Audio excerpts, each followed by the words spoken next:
함께 보실 말씀 신명기 10장 12절에서 16절 우리 한 목소리로 같이 합독하겠습니다. 12절부터 16절 함께 했습니다. 시작. 이스라엘아, 내 하나님 여호와께서 내게 요구하시는 것이 무엇이냐? 곧 내 하나님 여호와를 경외하여 그의 모든 도를 행하고 그를 사랑하며 마음을 다하고 뜻을 다하여 내 하나님 여호와를 섬기고 내가 오늘 내 행복을 위하여 내게 명하는 여호와의 명령과 규례를 지킬 것이 아니냐. 하늘과 모든 하늘의 하늘과 땅과 그 위의 만물은 본래 내 하나님 여호와께 속한 것이로되 여호와께서 오직 내 조상들을 기뻐하시고 그들을 사랑하사 그들의 후손인 너희를 만민 중에서 택하셨음이 오늘과 같으니라.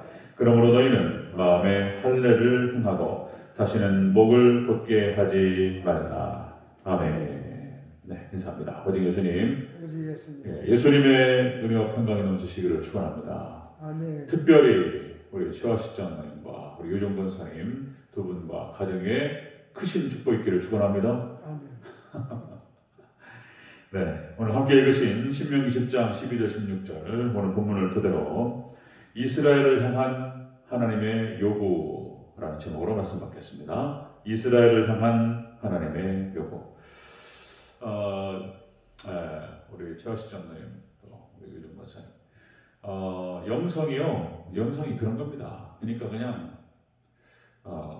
제가 이런 표현 쓰는데 주구장창이라는 표현 쓰는데 그냥 하나님 앞에 습관을 쫓아서 하나님 앞에 나아갈 때 우리가 예수님의 거룩한 모습을 닮아갈 줄로 믿습니다.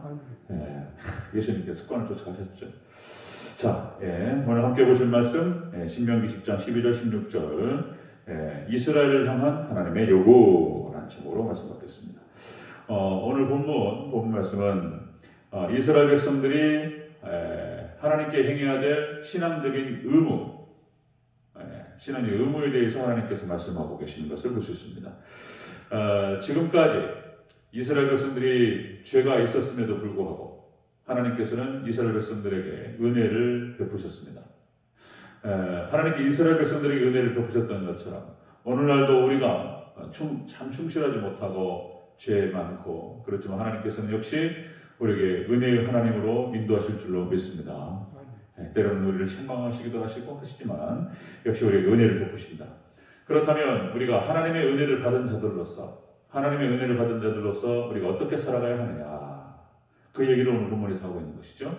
자, 하나님의 은혜를 받은 자들로서 우리의 삶의 자세, 이스라엘을 향한 하나님의 요구를 같이 한번 들어보도록 하겠습니다. 자, 첫 번째로, 마음과 성품을 다하여 하나님을 섬기라, 이렇게 말씀하셨습니다. 12절을 같이 읽겠습니다. 시작. 이스라엘아, 내 하나님 여호와께서 내게 요구하는 것이 무엇이냐? 곧 내 하나님 여호와를 경외하여 그의 모든 도를 행하고 그를 사랑하며 마음을 다하고 뜻을 다하여 내 하나님 여호와를 섬기고. 아멘. 이스라엘을 향한 하나님의 요구, 은혜로 그들이 죄가 많았음에도 불구하고 하나님께 사랑하셨던, 은혜를 베푸셨던 이스라엘 백성들에게 마음을 다하고 성품을 다해서 하나님을 사랑하라, 이렇게 말씀하셨습니다. 자, 이것은 무엇을 또 의미하냐면 역시 이제 10계명에서 1계명, 4계명까지 하나님 사랑 그리고 이웃 사랑의 계명을 또 우리가 떠올릴 수가 있습니다.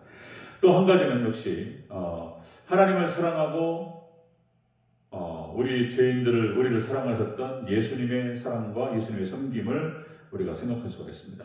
그러니까 우리는 항상 생각해야 할 것이 뭐냐면은, 여러분들,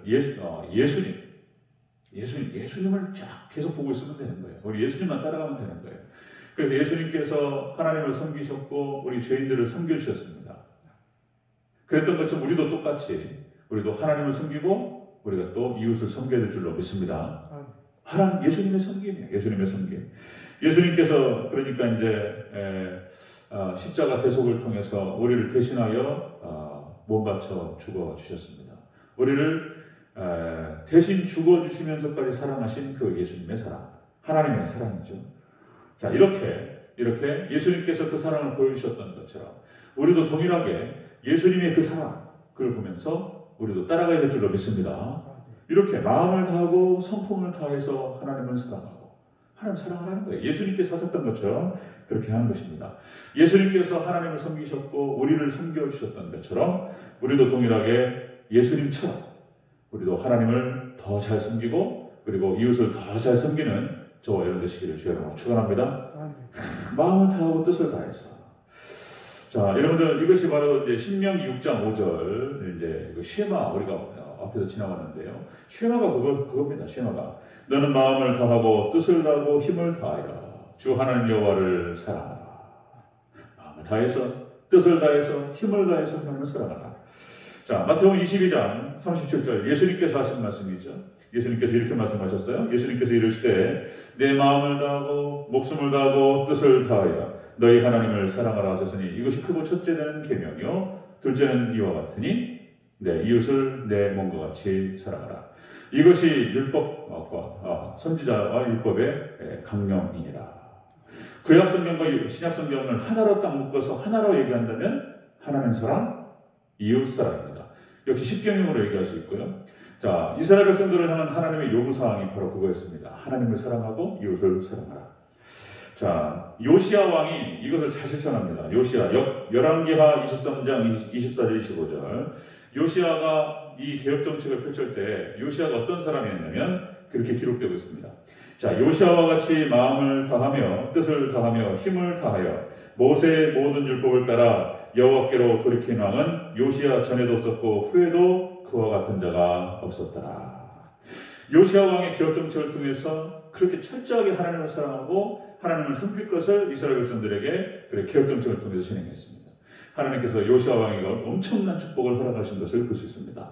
여러분들 정말 하나님만 더 사랑하고 말씀 붙들고 마음을 다하고 뜻을 다하고 예수님처럼 하나님을 섬기고 그리고 이웃을 섬기는 저와 여러분 되시기를 주여 축원합니다. 아멘. 그러시죠. 이스라엘을 향한 하나님의 요구는 바로 하나님 사랑, 이웃 사랑이었다. 자, 두 번째 보겠습니다. 두 번째, 이스라엘을 향한 하나님의 요구 두 번째로 마음의 할례를 행하라. 이렇게 말씀하셨어요. 16절 초반부 읽겠습니다. 16절 초반부 시작. 그러므로 너희는 마음의 할례를 행하고 아멘. 마음의 할례를 행하라. 이 할례라고 하는 것은 이스라엘 백성들에 대한 하나님의 언약이었습니다. 언약. 자, 이것은 무엇을 의미하냐면 역시 마음의 할례, 몸의 할례, 남성이 몸의 할례를 받죠. 하나님 백성이라고 하는 것은 어떤 그 징표입니다. 징표. 자, 마음의 할례라는 표현을 써요. 이 마음의 할례라고 하는 것은 역시 믿음입니다. 그죠? 그러니까 이제 하나님 예수님에 대한 믿음과 예수님에 대한 소망과 예수님에 대한 사랑을 얘기하는 것입니다. 철저하게 여러분들 하나님께서 이스라엘 백성들에게 요구하셨던 것처럼 우리 예수님만 사랑하고 예수님만 믿고 예수님만 소망하고 예수님만 사랑하는 저와 여러분 되시기를 축원합니다. 예수님만 계속 예수님. 창세기 17장 10절에서 너희 중에 남자는 다 할례를 받으라. 이것이 나와 너희와 너희 후손 사이에 지킬 내 언약이니라. 자, 이렇게 해서 육신의 할례를 받고 마음의 할례를 받으라. 이렇게 말씀드렸죠. 그래서 우리는 철저하게 역시 우리 마음의 할례, 예수님에 대한 믿음, 예수님에 대한 소망, 예수님에 대한 사랑. 여러분 예수님으로 충만하시기를 축원합니다. 예수님 충만, 말씀 충만, 예수님 생명 충만, 성령 충만, 마음의 할례. 마음의 할례 보시죠. 자, 이스라엘을 향한 하나님의 요구, 우리를 향하신 하나님의 요구가 무엇이냔 말이에요. 우리를 향하신 그것은 십계명, 하나님을 더욱더 사랑하고 이웃을 사랑하라. 그리고 두 번째 역시 예수님에 대한 하나님에 대한 믿음과 소망과 사랑으로 충만하기를 하나님께서 우리에게 요구하시는 줄로 믿습니다. 그렇게 오직 삼일체 하나님으로 충만되어지는 저와 되시기를 축원합니다. 세 번째 보겠습니다. 세 번째, 이스라엘 향한 하나님의 요구. 자, 목을 곧게 하지 말라. 이렇게 말씀하셨어요. 16절 전체로 다시 한번 읽겠습니다. 16절 시작. 그러므로 너희는 마음의 할례를 행하고 다시는 목을 곧게 하지 말라. 아멘. 목을 곧게 하지 말라. 이스라엘 향한 하나님의 요구가 그랬습니다. 목을 곧게 하지 말라. 이건 무엇을 의미하냐면 교만하지 말라 그런 뜻이죠. 이것도 다시 표현하면은 예수님의 겸손을 배워라. 예수님의 겸손을 따르라. 아멘. 교만하지 아니하고 오직 예수님의 겸손만을 본받는 저와 여러분 되시기를 축원합니다. 예수님의 겸손인가? 예수님 겸손. 자, 이 교만이라고 하는 것이 멸망의 지름길이에요. 하나님께 가장 싫어하시는 것이 교만이다. 또 말씀드리면 시편 1편 복 있는 사람을 우리 1절만 같이 보겠습니다. 시작. 복 있는 사람은 악인들의 꾀를 따르지 아니하며 죄인들의 길에 서지 아니하며 오만한 자들의 자리에 앉지 아니하고 오직 여호와의 법을 즐거워하여 그의 법을 주야로 묵상하는 자다. 아멘. 저는 시냇가에 심은 나무가 저를 따라 열매를 맺으며 그 잎사귀가 마르지 아니한 같으니 그가 하는 모든 일이 다 형통하리로다. 여기서 오만한 자의 자리가 거기에요. 교만한 하나님의 자리라고 말씀드렸죠. 교만한 것입니다. 교만한. 사탄 루시퍼가 하나님의 자리에 앉으려고 했기 때문에 하나님께서 쳐내버리셨어요. 하나님의 은혜의 손길을 떠나고 하나님의 품을 떠나버리니까 사탄이 되어버린 거예요. 천사가 타락하면 사탄이 되어버리는 거예요. 하나님의 은혜를 벗어나버리면 완전히 저주 멸망되어버리는 거예요. 네, 이렇게 되는 것이죠. 사단이 그랬고 아담과 하와도 똑같이 선악과를 떠먹고 하나님처럼 되고자 했다는 거예요. 그래서 에덴동은 쫓겨나는 것입니다. 그러니까 교만이라고 하는 것, 하나님의 자리에 앉으려고 하는 것이 그렇게 하나님 싫어하시고 저주를 받는 길이다. 아담과 하와가 그랬고 여러분들 바벨탑을 그렇게 했잖아요. 바벨탑 인간들이 모여가지고 탑을 갖다가 하늘에 닿게 하자. 하나님처럼 높아지자 이런 뜻이에요. 하나님 가만두지 않습니다. 흩어버리잖아요. 그런 모습들. 사울 왕, 이스라엘의 초대 왕이라고 하는 이 사람이 그러니까 자기가 왕이 되니까 그전에는 하나님께서 왕이셨는데 자기가 왕이 되는 순간 아나무인이 되는 게 없어요. 그래서 저주받는 거예요. 저주받는 거예요. 자, 여러분들 또 말씀드렸지만 제가 스티브 잡스, 애플사를 만들었던 스티브 잡스, 이 아이폰, 그러니까 애플의 로고가 그 사과를 갖다가 한 입 깨무는 거잖아요. 선악과를 말하는 거예요. 그리고 그 똑같은 거예요. 하나님처럼 되고자 하는 그런 마음이 그 안에 있었던 거예요. 스티브 잡스. 하나님 때리시잖아요. 암으로 죽어버려요. 그냥. 암으로. 하나님처럼 되고자 했다. 21세기 인간의 교만이 그렇습니다. AI 인공지능, 그 다음에 생명공학. 그래서 인간이 지금 그것이 나오고 있어요. 실제적으로 돈만 있으면요, 우리 체세포를 띄워가지고요, 지금은요 간도 만들고요, 심장도 만들어요. 그 기술이 지금 현재 있어요. 돈이 좀 비쌀 뿐인 거예요. 지금 이제 콩팥 투석하시는 분들, 그런 분들 신장 이식 받으려고 기다리잖아요. 이제 안 기다려요. 돈만 있으면 한 1억 정도 된다는 얘기 들었는데 자기 세포를 하나 떼어가지고 그걸 갖다가 배양합니다. 그래가지고 콩팥을 만들어요. 갈아 끼우면 돼. 돈이 좀 비쌀 뿐인 거예요. 지금 그것이 이제 시간이 5년, 10년 지나면요 가격이 떨어져요. 이제. 지금 그렇다면 내장을 바꾸는, 그래서 인간이요 뇌를 제외한 모든 장기를 바꿀 수 있는 능력이 있어요. 그것이 지금 미국에서 바이오 산업에 의해서 지금 개발되고 있습니다. 그냥 앞으로 이게 무슨 얘기냐면은 이제 인체의 생명을 갖다가 이제 무한대로 연장시키는 거예요. 그래서 사실상 하나님의 영역으로 들어가고 있습니다. 하나님께 허락하실까요? 허락하지 않으실까요?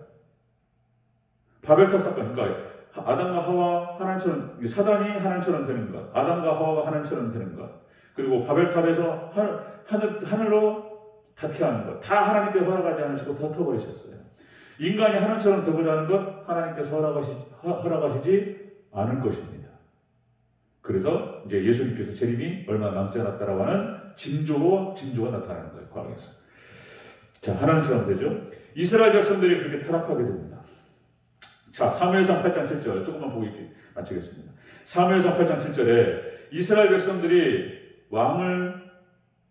하나님 왕 싫고 인간 왕을 세워달라고 그랬어요. 인간 왕은 이렇게 말합니다. 하나님께 거기에 대해서 섭섭하시고 참 분노하셨어요. 사무엘상 8장 7절에서 이렇게 기록됩니다. 여호와께서 사무엘에게 이르시되 백성이 내게 한 말을 다 들으라. 이는 그들이 너를 버림이 아니요 나를 버렸다는 거예요. 사무엘 너를 버린 게 아니고 나를 버렸다는 거예요. 그래서 자기들의 왕이 되지 못하게 합니다. 그래서 하나님께서 섭섭하셨고 분노하셨습니다. 그러니까 인간이 고집을 피워요. 이렇게. 그리고 망한 길로 가는 것입니다. 자, 느헤미야서 9장 26절 그들은 순종하지 아니하고 주를 거역하며 주의 율법을 등지고 주께로 돌아오기를 권면하는 선자들을 죽여 주를 심히 모독하였도다. 그런 거예요. 그래서 이스라엘 백성들이 망하는 것으로 여기서 끝나는 것을 볼 수 있습니다. 자, 이스라엘을 향한 하나님의 요구가 오늘 신명기에 기록되고 있습니다. 이 말씀은 우리에게 주시는 말씀인 줄로 믿습니다. 아멘. 그렇습니다. 자, 이스라엘 향한 하나님의 요구 다시 한번 강조합니다. 첫 번째로 하나님을 사랑하라. 하나님 사랑이 있어라. 두 번째가 뭐냐면 자, 마음의 할례를 받으라. 하나님과 예수님에 대한 믿음과 소망과 사랑. 이제 1번, 자, 첫 번째와 두 번째를 뒤집을 수도 있어요. 바꿀 수도 있습니다. 마지막 세 번째입니다. 이스라엘 하나님의 요구, 겸손하라. 교만하지 말라. 자, 다시 한번 강조합니다. 여러분들, 예수님처럼 하나님을 섬기고, 그죠? 예수님처럼, 우리가 겸손하고, 예수님처럼 겸손하고, 그리고 예수님에 대한 믿음과 소망, 사랑으로 무장하는 우리 대전적인 성도님들, 우리 장로님, 권사님, 또 저와 여러분 되시기를 주의 이름으로 축원합니다. 아멘. 기도하겠습니다.